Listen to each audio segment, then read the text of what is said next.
사도 바울이 에베소 성도들의 만류하는 그 섬섬 옥수를 뿌리치고 에베소를 떠날 때에 하나님의 뜻이면 돌아올 것이라고 약속을 하고 떠나갑니다. 바울이 에베소를 떠나고 지금은 3차 선교 여행을 이미 시작한 때입니다. 1차 선교 여행은 복음이 유대인에게서 이방인에게로가 큰 주제였고 2차 선교는 복음이 아시아에서 유럽으로 3차 선교 여행의 궁극적인 주제는 성도를 굳세게 세우는 일, 교회를 굳세게 세우는 그래서 지난 시간 함께 나눴던 18장 23절에 보면 제자를 굳게 하는 사역을 지금 감당하고 있습니다. 그리고 바울이 떠난 그 에베소에는 알렉산드리아에서 온 아볼로라고 하는 사역자가 지금 사역을 하고 있습니다. 알렉산드리아는 주전 322년에 알렉산더 대제가 자기를 위해 세운 에집트의 최고로 큰 항구 도시입니다. 알렉산드리아는 철학의 도시입니다. 헬라의 문화가 그대로 이어가서 그 다음에 학문의 도시, 그래서 당시에 고대의 가장 큰 도서관인 알렉산드리아 도서관이 거기에 있었고, 또 유클리드라고 하는 수학자가 그곳 출신이고, 그리스도의 복음도 학문으로 받아들여져서 신학적인 논쟁이 강렬했던 곳이 바로 저 알렉산드리아입니다. 우리 교회사를 배우다 보면 특별히 그리스도론 기독론으로 많은 그런 논쟁들, 심지어는 전쟁까지 하게 되는 그런 일들이 일어나는데, 그 중에 유명한 전쟁이 아리우스파와 아다나시우스파라고 하는 우리 신학생들이 배우는 그런 전쟁인데, 그 신학자들이 알렉산드리아 출신입니다. 여러분, 예수 그리스도에 관한 기독론 그걸 연구하다가 오히려 전쟁을 하는 거예요. 예수님이 어떤 분인가를 아리우스는 뭐라고 이야기하는가? 그분은 우리와 똑같은 사람의 몸을 입고 온 성자일 뿐이다. 예수님은 훌륭한 성인 중에 한 사람이다라고 주장을 한 반면에 아다나시우스는 아니다. 그분은 훌륭한 그런 성인임과 동시에 그분은 하나님이시다. 그분은 전능하신 하나님이시다. 그 전쟁에서 아다나시우스파가 이기게 됩니다.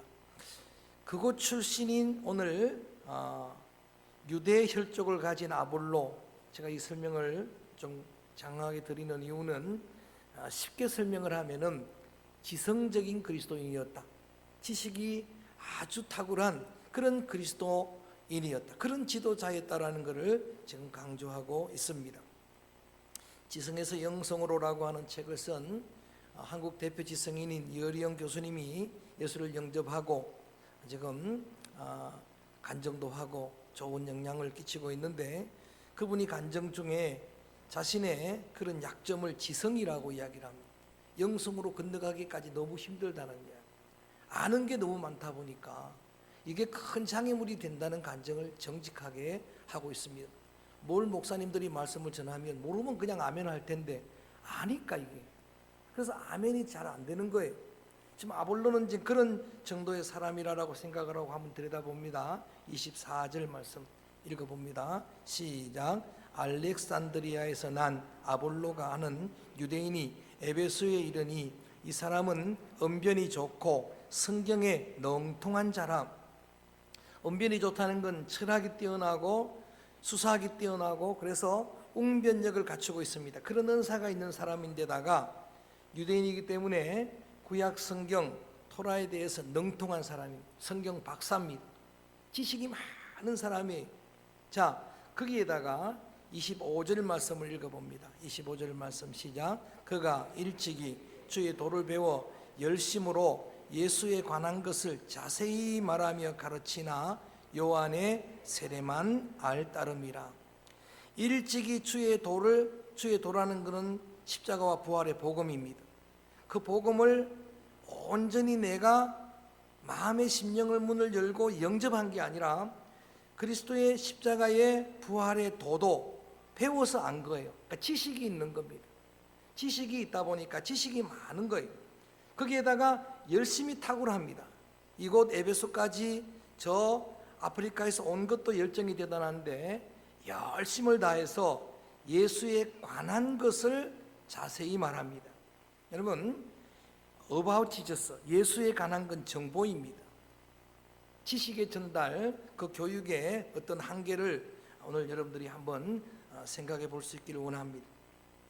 예수님에 대한 정보, 예수님은 성별이 뭐다, 부모가 누구다, 어느 출신이다, 그분은 어떤 학력을 가지고 있다, 그분은 어떤 이력을 가지고 있다, 이건 전부 정보에 관한 이야기. 그분의 성품이 어떻다, 정보에 관한 그런 이야기인데 그걸로 열심히 그런 전달은 하지만 지식적인 동의는 참 믿음이 아닙니다.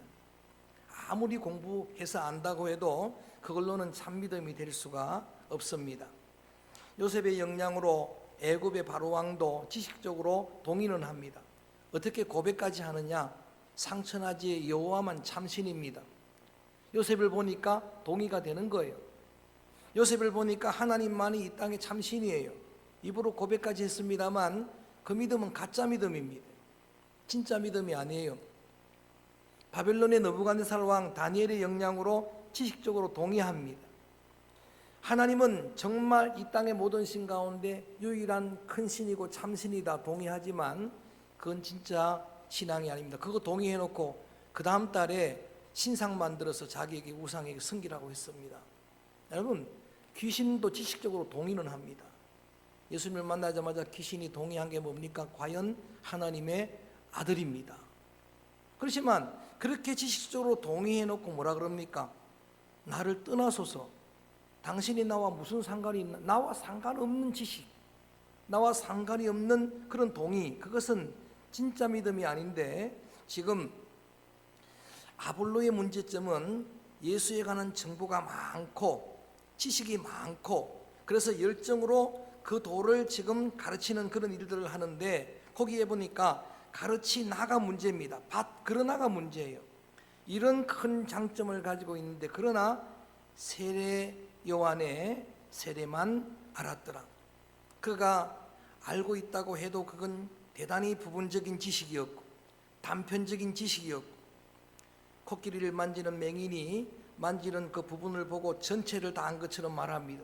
코끼리는 기둥 같습니다. 어디를 만졌죠? 다리를 만졌죠. 벽 같습니다. 어디를 만졌죠? 배를 만졌죠. 큰 호수 같습니다. 어디를 만졌죠?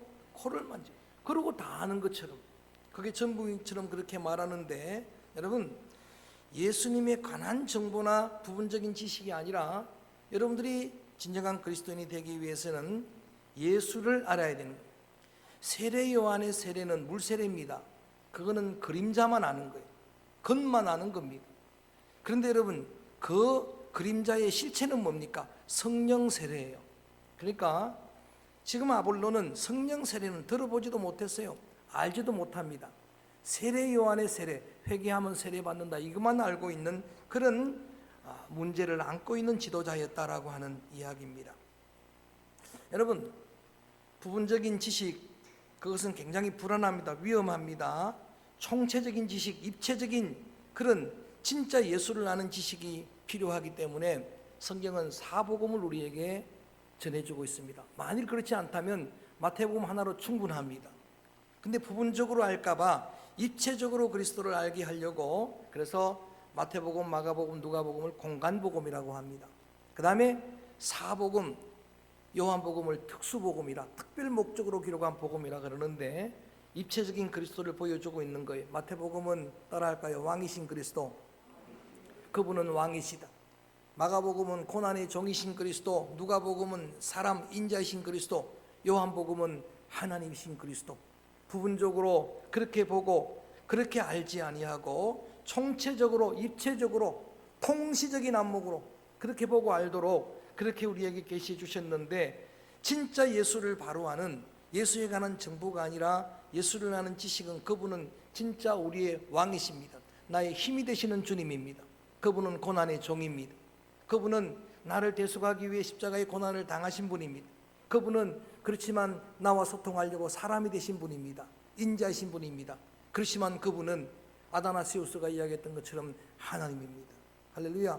이렇게 보도록 이런 지식이 필요한데, 지금 아볼로는 부분적인 지식, 정보만 아는 지식, 그러나 열정이 많으니까 그 학문 그 지식을 가지고 열심히 전하는데 문제점이 드러나 보입니다. 26절 말씀, 문제가 누구의 눈에 보이는가 봅니다. 26절 시작. 그가 회당에서 담대히 말하기 시작하거늘 브리스길라와 아굴라가 듣고 데려다가 하나님의 도를 더 정확하게 풀어 이르더라. 아멘. 그렇게 열정으로 전달하는 여러분 그 강연에 누가 들었는가? 브리스길라, 아굴라, 바울의 동역자로서 지금 에베소, 바울이 하나님의 뜻이면 다시 오겠다라고 하는 약속을 믿고 남아있는 자죠. 바울의 사역을 지금 터전을 닦고 있는 브리스길라, 아굴라가 보니까 문제가 보이는 거예요.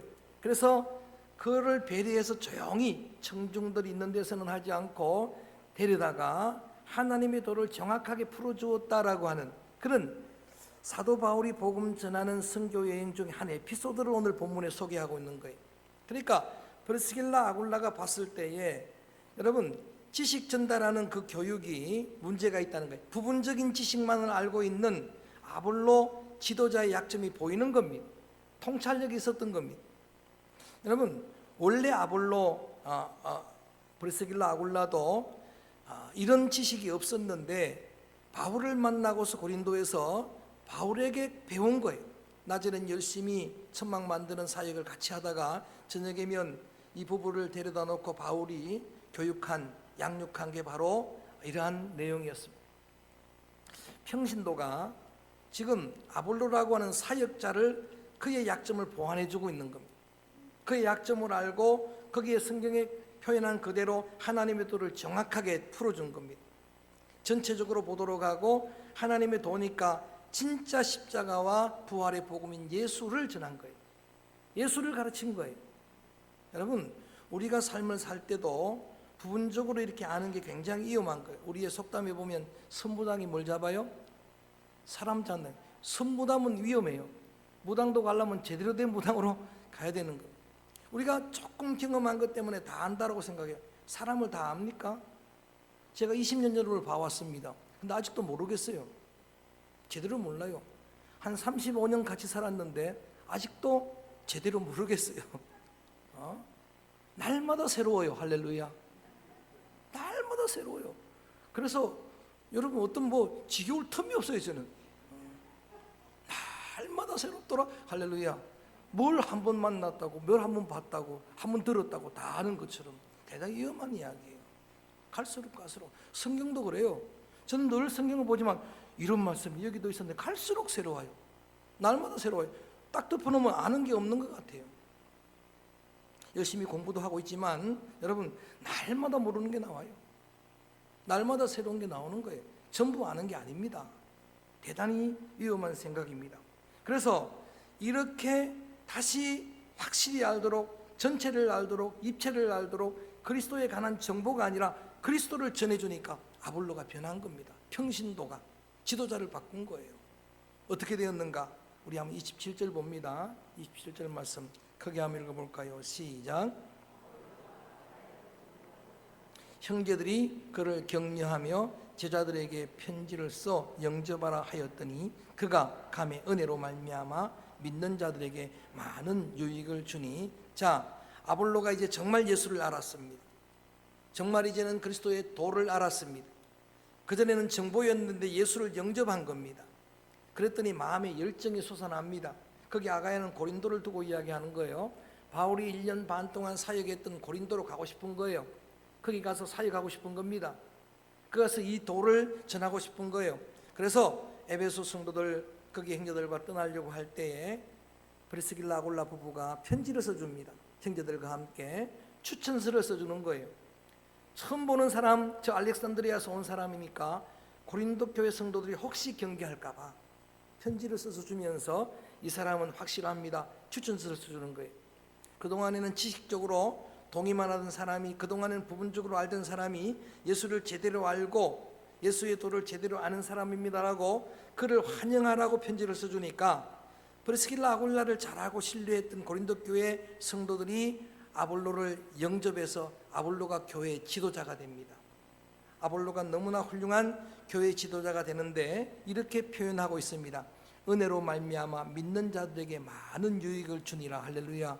저는 지도자인 저와 여러분 또 우리 믿음의 지도자들뿐만 아니라 모든 성도들이 이렇게 전적인 하나님의 은혜로 수많은 사람들에게 도움이 되고 유익이 되고 수많은 사람들에게 구원이 되기를 주의 이름으로 축원합니다. 이렇게 무장한 아볼로가 가니까 이런 놀라운 역사가 나타났는데, 이제 그 아볼로가 고린도에 도착해서 하는 사역의 핵심은 그동안에는 많은 정보를 가지고 지식을 가지고 바울이 아테네에서 그렇게 실패했던 것처럼 철학적으로 변정적으로 복음을 전하려고 하다가 실패했던 것처럼 그랬던 자신을 돌이켜보면서 마지막 28절 말씀 이렇게 사역을 합니다. 이렇게 변화를 받았습니다. 28절 말씀 크게 읽어봅니다. 시작. 이는 성경으로서 예수는 그리스도라고 증언하여 공중 앞에서 힘있게 유대인의 말을 이기미로라. 아멘. 여러분, 이 아볼로가 고린도에 가서 한 일은 딱 한 가지입니다. 많은 교육시킨 것도 아닙니다. 그렇게 세례 요한의 세례를 강조한 것도 아니고 그가 전했던 핵심은 그동안에 많이 들어왔던 바울이 1, 2차 전도 여행할 때마다 그때마다 회당에서 전했던 핵심 메시지 한 가지입니다. 따라합니다. 예수는 그리스도. 이래가지고 능력이 안 나타나요. 좀 더 크게 힘있게 시작. 예수는 그리스도. 다시 한번 시작. 예수는. 자, 지금 이렇게 어떻게 아볼로가 순식간에 이렇게 변했습니까? 브리스길라 아굴라가 집에다 홀로 불러놓고 그를 말씀으로 다시 양육하고 하나님의 도를 더 정확하게 알려주고 그를 이 복음으로 그렇게 양육한 겁니다. 평신도가 지도자를 양육한 거예요. 그러면 브리스길라 아굴라도 바울로부터 양육받은 내용은 한 가지입니다. 그가 로마에서 멀리 황제의 그런 명령을 따라서 로마를 떠나서 고린도까지 왔는데 그 전까지는 예수를 믿지 않았습니다. 바울을 만나고 만남이 중요한 겁니다. 그와 같이 살다 보니까 그의 양육을 받다 보니까 확실히 무장했어요. 그 무장한 신앙이 뭡니까? 예수는 그리스도 그 한 가지입니다. 성탄이 다가옵니다. 마태복음 1장 16절에 보니까 이렇게 아예 기록하고 있습니다. 그리스도라 칭하는 예수가 나니라. 할렐루야. 그리스도라 칭하는 예수가 나니라 그렇게 나와 있습니다. 그래서 오늘 다시 한번 너무나 잘하고 있는 이 주제를 가지고 다시 여러분과 함께 나누는데, 예수님의 본명은 그대로 예수입니다. 예수님의 본명은 뭐라고요? 예수예요. 저가 자기 백성을 저희 죄에서 구원할 자라. 그러니까 예수란 말이 구원자라는 의미예요. 예수의 본명은 구원자. 구약의 호세아, 여호수아, 이사야, 요시야, 또 예수와 이런 이름들이 똑같아요. 그게 신약적으로 예수가 된 겁니다. 구원자란 뜻입니다. 그리고 별명은 임마누엘입니다. 제대로 아는 겁니다. 예수를 아는 거예요. 예수의 본명은 뭐라고요? 예수. 뜻은 구원자. 별명은 임마누엘. 뜻은 하나님이 우리와 함께 하십니다.